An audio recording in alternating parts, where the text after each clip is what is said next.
So it's that time of the month where we are going to talk about the books that I want to read in November. I have such an ambitious November TBR. Considering I'm in my busy season, I'm struggling to keep up with videos and so many other things. So we'll get into more of that here in a moment.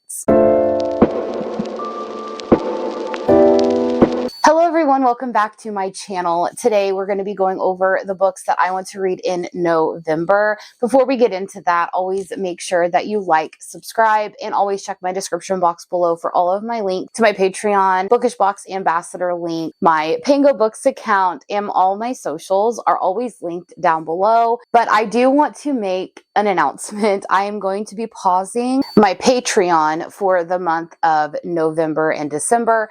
I am just trying to get through this busy time. I guess I didn't expect it to be as wild as it is, but nonetheless, it is super wild.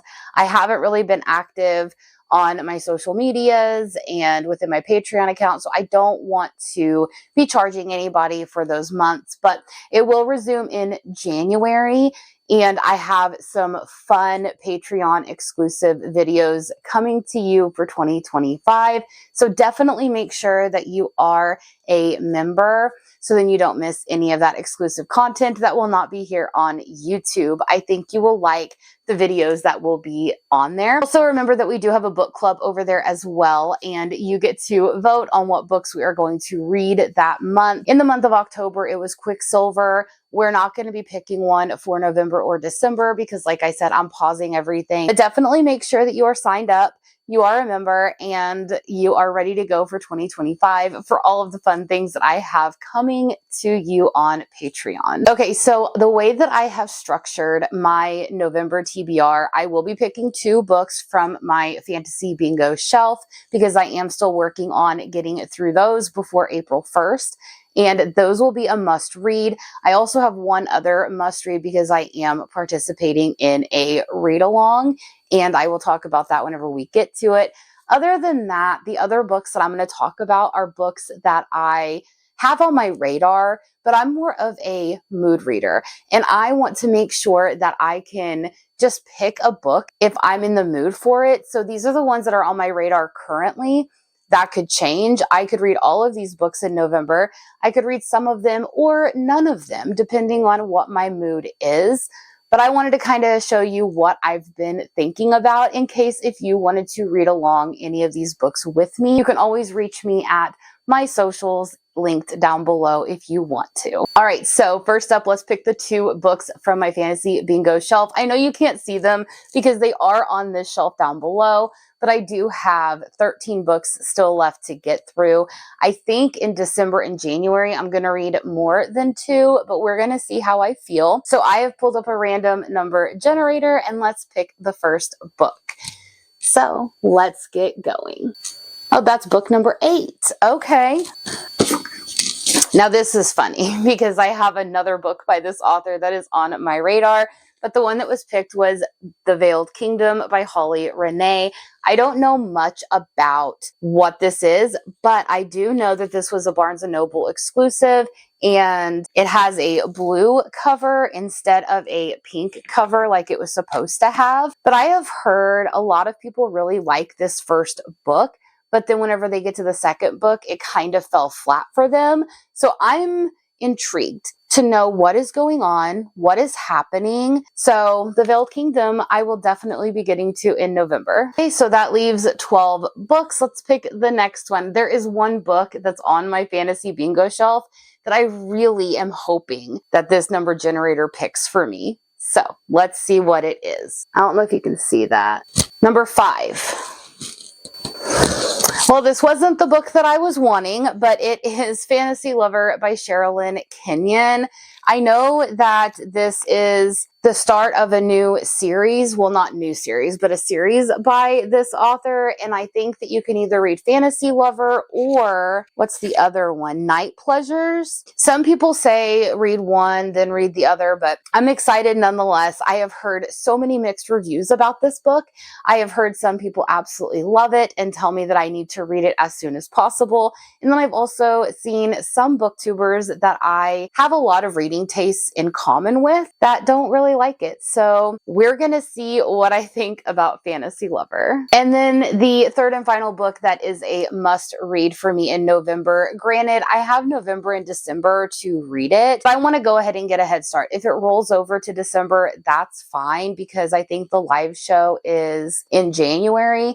So it's not something that I have to read like at the very beginning of November, but I want to start making a dent because it is a chunker, and it is I think it's called the Catchup Book Club that Becca hosts and has a couple other hosts that are in there with her. So the first book we will be reading is Malice by John Gwynne, which I already owned this book. I had hauled it earlier this year because I was like, I really want to dive into John Gwynne, see what his writing is about, and I've heard that it is a great epic fantasy. So I cannot wait to participate in this. We will be reading all 4 books in The Faithful and the Fallen, and then I think there's 3 books in another series that we'll be reading after that. So I'm excited. I can't wait to get to this.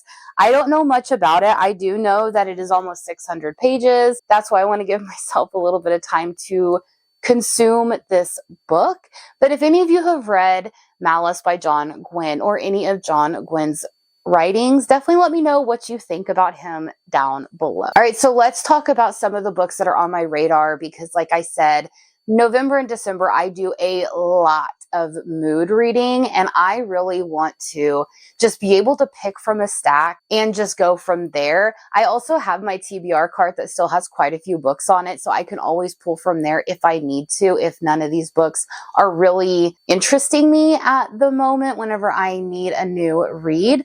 But the first book that I have on my radar is The Crowns of Oaths and Curses by J. Bree. I do know that I need to read the 2 prequel novellas, The Sword and the Scepter, before I jump into this book. However, I have heard that book 1 is amazing and fabulous, but I've also heard that book 2 really goes downhill. I heard that there was a lot of editing issues and that the main male character, I think, doesn't even act like himself. That was built up in this book. So I don't know, but I am excited to read it nonetheless. But this is following a witch and a fae prince, I think, and they are at odds. They're at war with each other. The witches hate the fae hate the witches, and they are fated mates. They know this from the very beginning. And you just, I guess, follow along with them and see their prejudices and how they're going to overcome that. I heard that it is a true enemies to lovers where they absolutely hate each other. So we're going to see what happens with that, but I'm excited to get to it nonetheless. The next one that I have on my radar is A Court of Honey and Ash by Shannon Mayer and Kelly St. Clair. I don't know anything about this. I know this is the Bookish Box special edition of the trilogy. It is absolutely stunning and gorgeous. The artwork is beautiful. However, I haven't really heard a lot of people talk about this trilogy. I think maybe a year or 2 ago, a lot of people were loving it, but I haven't heard much lately. So I want to read it because I want to be able to unhaul the entire trilogy if I'm just not vibing with it. I ended up doing that with Stalking Jack the Ripper series, which you will see in my wrap up of why I chose to get rid of that entire series that I got from Bookish Box. So I think it's time to read the first book in a lot of these series that I have just sitting on my shelves and see if it's even worth me continuing on. So again, A Court of Honey and Ash, I have on my radar to see what I think about it. Another one on my radar for not good reasons is To Bleed a Crystal Bloom by Sarah A. Parker. I want to read this, give this a good try, because I did read When the Moon Hatched, and I haven't even done my wrap up for October yet, but I did not like it at all. I don't know if it was the world building, the writing, if it was not the romance that you thought that it was going to be, because it was pitched as a romantasy, and I feel like that is entirely incorrect. It is a epic fantasy with some romance in there. Granted, I don't know how the second book and the rest of the series is going to go, but the first book is pitched entirely wrong. But I don't know if it was the writing either. So I'm going to try to give To Bleed a Crystal Bloom a shot. If I don't like it, then that's perfectly fine. I can unhaul all of my Sarah A. Parker books and be okay with that. But I really want to give it a good try. I've heard mixed reviews. I've heard some people say that this book gives them the ick because he kind of raises her. But then I've heard some people say that they absolutely loved it. So we're going to see together, if I end up getting to this, what I think of it. The next book on my radar is I am desperate to finish this series because I want to get to the new adult omnibus of this, and that is Emmy and the Tudor Throne by Natalie Murray. This is book 3 in the Hearts and Crowns trilogy. I absolutely loved book 1 and 2. I really want to finish up this trilogy because I want to get to the big, thick omnibus where it brings in a lot of spice, because this is a YA series, and of course, there's no spice. It's all closed door, all fade to black. You have to infer for yourself, which is fine by me, but I am a huge Tudor fan. I love Tudor history in, the 1485 to 1603 time period in England, and this is kind of a what if somebody from our timeline goes back in time, and what if Elizabeth I actually had a son named Nicholas? How would the court be? How would history be? And can this girl save the people in the Tudor court while saving herself? It is so good. I absolutely love it. So I hope I can get to this in November. The next 2 books that I'm going to talk about are books that my mom had got either last Christmas or the Christmas before, and I haven't read them, and I feel horrible. Now, my mom is not a reader, so she doesn't know what these books are about. I think they may have been on my Amazon wish list, so she just purchased them. But the first one is Ace of Spades by Jekka Wild. This is the Wicked Boys of Wonderland book 1. So clearly, I think that it is a play on Alice in Wonderland, all of the cast of characters in there, because I do see Mad Hatter, Caterpillar, Cheshire Cat, the Psycho Fae Red Queen. So this has Fae in it. It says, between the sizzling chemistry between me and the wicked boys, the riddles, and the creatures trying to kill me, I just hope I'm clever enough to make it out of this wicked wonderland alive. So this sounds like it's probably also a why choose, but it is not very long. It is only like 230 pages, and the writing is absolutely huge. So let's just see if I get to it in November. And then the other book that my mom had got me is Truth and Other Lies by Lyra Wolf. This is the 9 Worlds Rising book 1. I remember having this on my Amazon wish list because it is with Vikings and Viking lore. It has Loki, the trickster god, and it has Balder.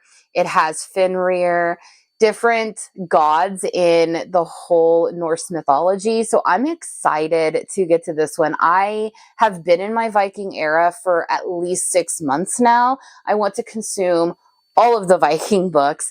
So now I really want to get to this. I've always loved Norse mythology, but I have just lately been absolutely consuming anything and everything Norse mythology and Viking inspired content. Another one on my radar is, I have the indie version of this, and I know it just released through traditional publishing, but that is Fear the Flames by Olivia Rose Darling. I really want to read the indie version first because I have heard there were some things that were taken out, some things added in whenever it was traditionally published. So I want to read this and then read the traditionally published one and see kind of what was different, what was removed, what was added, and just go from there. So this one is a chunker. It is like 550 pages, and I've heard that the traditionally published one is a lot shorter. So that intrigues me as well. So I hope I can get to this. I've been putting this on my TBR for months now, and I'm hoping that November is the month that I get to it. I do know this is about a princess who was banished, I think, from her kingdom, and she makes her own kingdom and in a rebellion to get her dragons back, I think. That's about all that I know. And there are dragons in the sky, so I can't wait to get to this and then compare it to the traditionally published version. The next one is kind of a short read, but it is Hunt Me Darling by Marie Rose. I think I ended up getting this from Steamy Lit or Internal Embers, one of the two. But this is kind of like a dark romance, and it's kind of a reverse take on the Mindfuck series, basically, because you have a female FBI profiler who is hunting down, I want to say, one or two notorious killers, and then she ends up getting entwined with them. And it may just be one, I'm not sure, but she gets entwined with the killer that she is hunting. So I can't wait to see how dark and all of the feels are going to be, because I absolutely loved the Mindfuck series. And so I really want to see if I would like this one as well. The next one that I have on my radar, I had on my October kind of timeline, but I wasn't able to get to it. So maybe I can read this maybe early on in November, but it is If I Have to Be Haunted by Miranda Sun.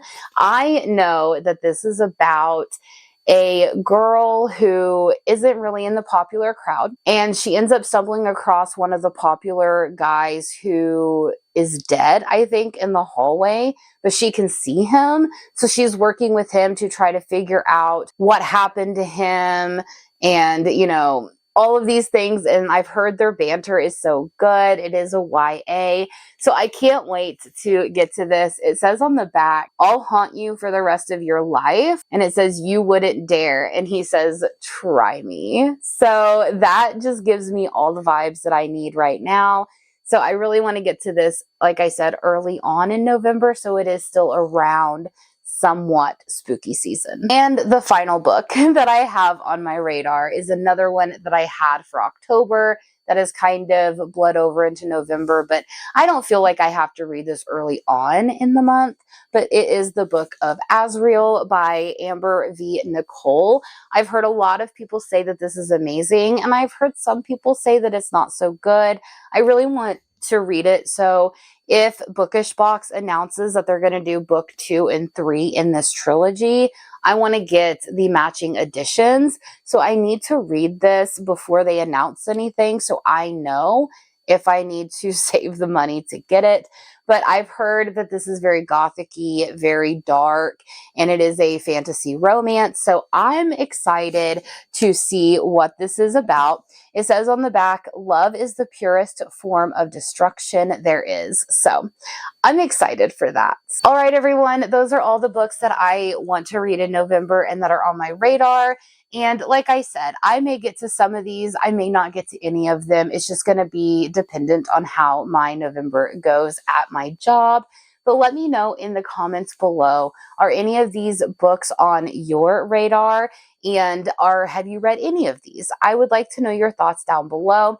And if you don't want to say anything, but just leave me an emoji, put a turkey emoji on there for the month of Thanksgiving. We have that coming up, which I have a 4-day weekend for that, so I can't wait. But I hope you all have a wonderful day. Bye.